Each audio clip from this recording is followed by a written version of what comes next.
Un artículo ahora está circulando na World Wide Web o Internet desde el website del International Business Times que el ISIS quien concentración del asalto del América na Syria amo asigun el responsable na atake para hacer rebenta cuantos mga military assets sa basilan na encuentro del militar del Abril-Mayo donde tiene muri 18 mga soldado.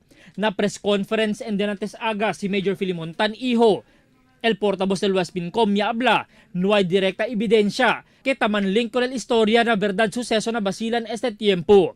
Yaman downplay el Westmincom con el posibilidad que trabajo este del ISIS, pero sila habla, on del evidencia que el ISIS ay kundisi con este. Siendo un encuentro el cosa ya pasa, y hindi el mga rebentado del ISIS, el causa del mga muerto na soldado.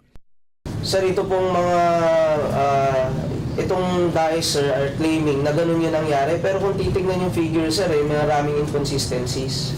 So we believe, sir, that this is just a propaganda coming from them.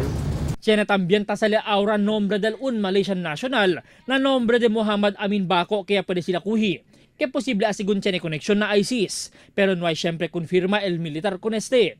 Ya admitisitan que damas temprano, ya deklara como martir el ISIS kun Abu Anas, kanya muri na encuentro na albarca basilan del mas temprano, como prueba.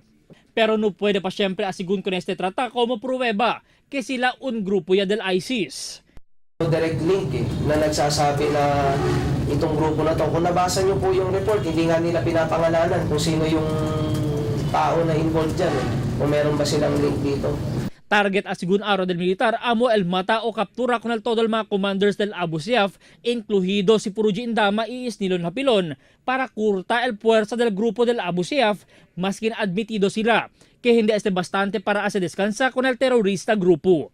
Del ayer, ya ablasitan, que taliya lang na 60 para 70 el número del mga Abu Sayyaf na basilan, que taas sila lagas este tiempo. Albert Luna, Dateline, Zamboanga.